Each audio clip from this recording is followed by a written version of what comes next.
नमस्कार दोस्तों, जानिए बिहार की महिला मुखिया की क्या हाल है। बिहार में 50% आरक्षण के बाद सिर्फ कागजों तक सीमित पंचायतों की महिला मुखिया।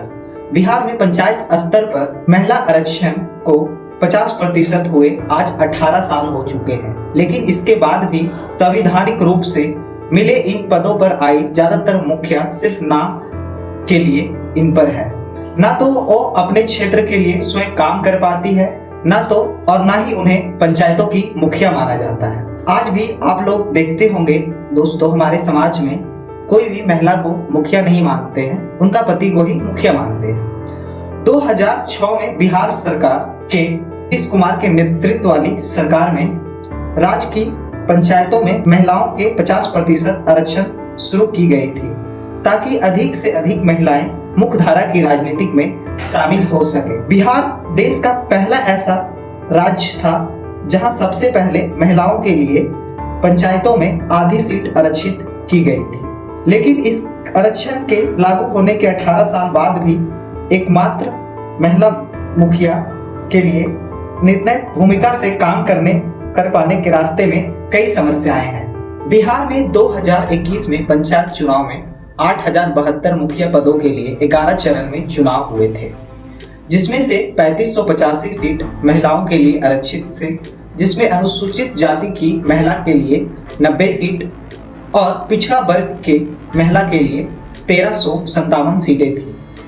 आज भी हमारे समाज के लोग कहते हैं कि गांव देहात की औरत क्षेत्र में घूमना नहीं चाहती है, माइक पर बोल भी नहीं सकती है, और हम लोगों के कोई शौक नहीं है कि महिला को सड़क पर घुमाने का, और समाज के अनुसार राजनीति एक गंदी चीज है।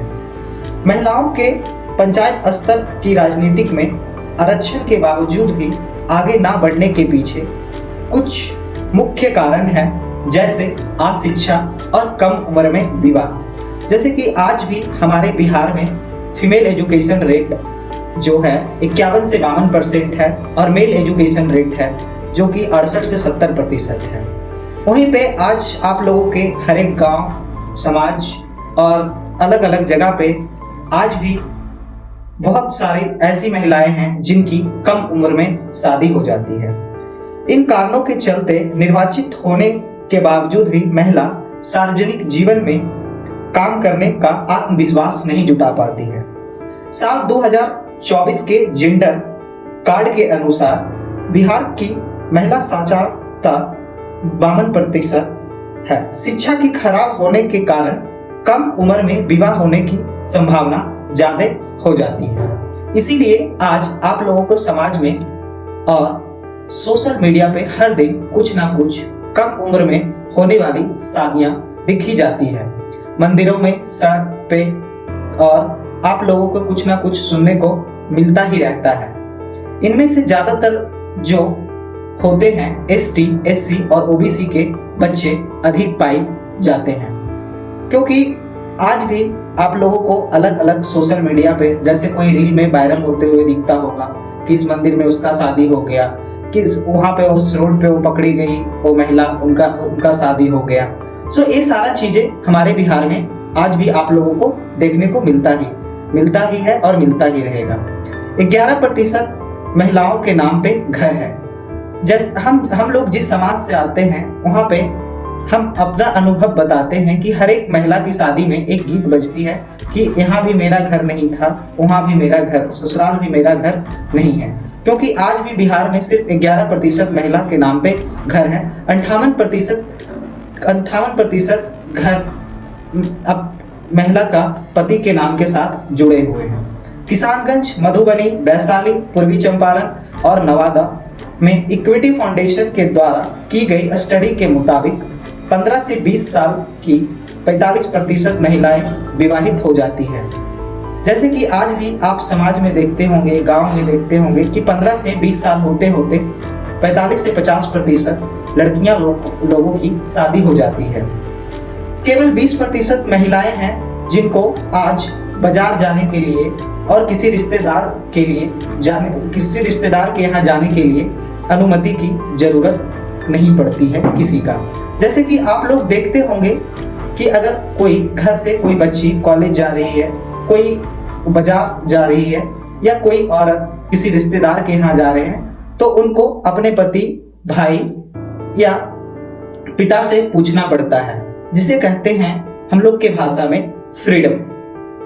दिल्ली स्कूल ऑफ इकोनॉमिक्स के समाजशास्त्र के विभाग से पंचायतों महिला के आरक्षण और महिला के शक्तिकरण पर शोध कर रही शिवांगी पटेल कहती है कि आज भी आप बिहार में महिला मुखिया से मिलने जाइएगा तो पहले उनके भाई, उनके पति और उनके बेटे से मिलना पड़ेगा।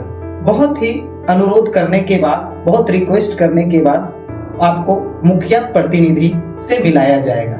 जैसे कि ये हमारे जिस जगह से हम आते हैं, हमारे पंचायत में पिछले 15 साल से महिला ही मुखिया बन रही है और मैं जब भी कोई भी काम से मुखिया के यहाँ गया हूँ तो उनके पति से ही मुलाकात हुए हैं, उनके बेटे से ही मुलाकात हुई है।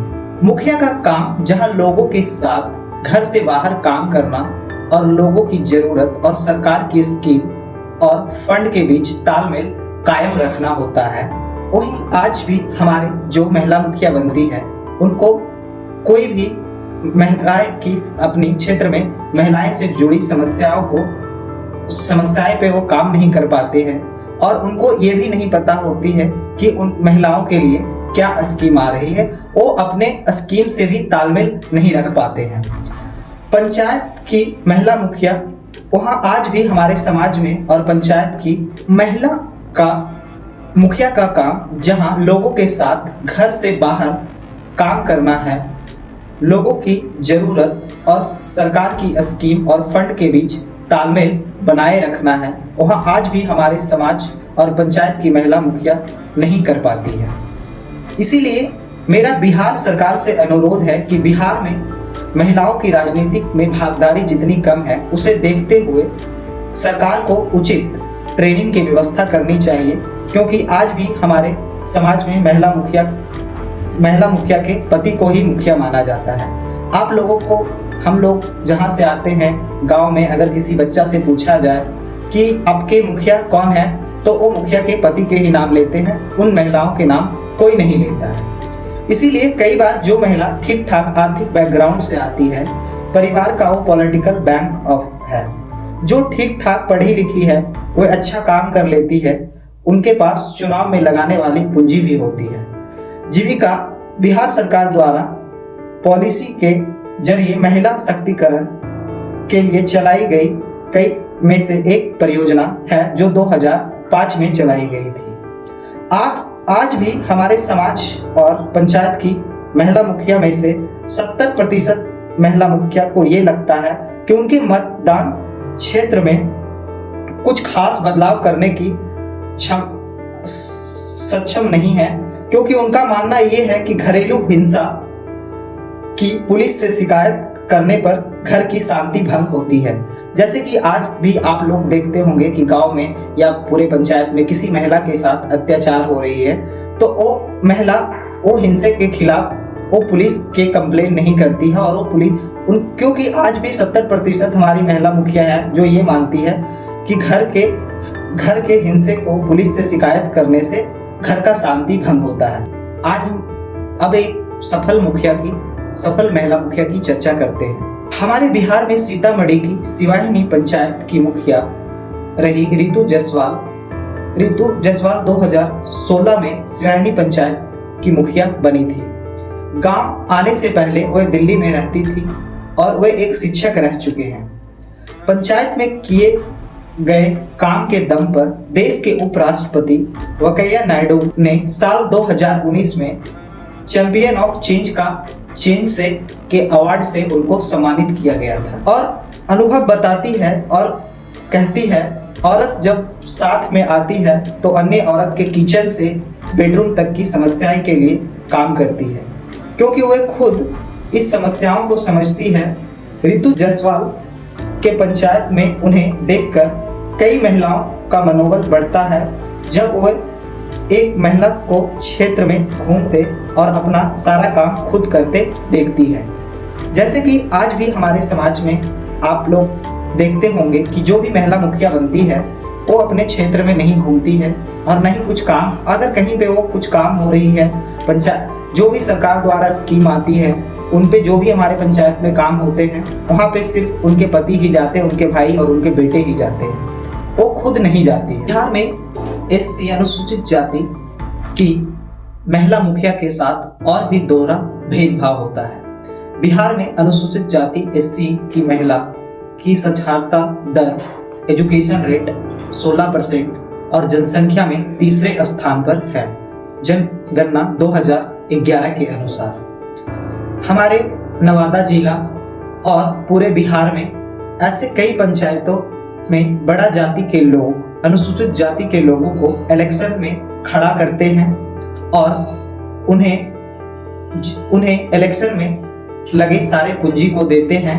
अगर वो इलेक्शन कोई अनुसूचित महिला वो इलेक्शन जीत जाती है तो उनको कुछ कमीशन दिया जाता है और वो मुखिया सिर्फ थप्पे मारने के काम में आते हैं, जिससे तो उनका भी कोई खास जीवन में सुधार नहीं आता है। इससे समाज में बाकी लोगों की हालत में भी कोई सुधार नहीं आता है। हम लोग उस देश का निवासी है जहाँ पे हम लोगों को बताया जाता है कि हमारे देश में महिलाओं को सीता, राधा और माँ दुर्गा माना जाता है। कभी आप एससी और एसटी मोहल्ला और गांव जाकर देखिए कि उन महिलाओं को समाज आज क्या मानती है और क्या मान रही थी। आपको खुद ब खुद पता चल जाएगा। धन्यवाद। जय हिंद।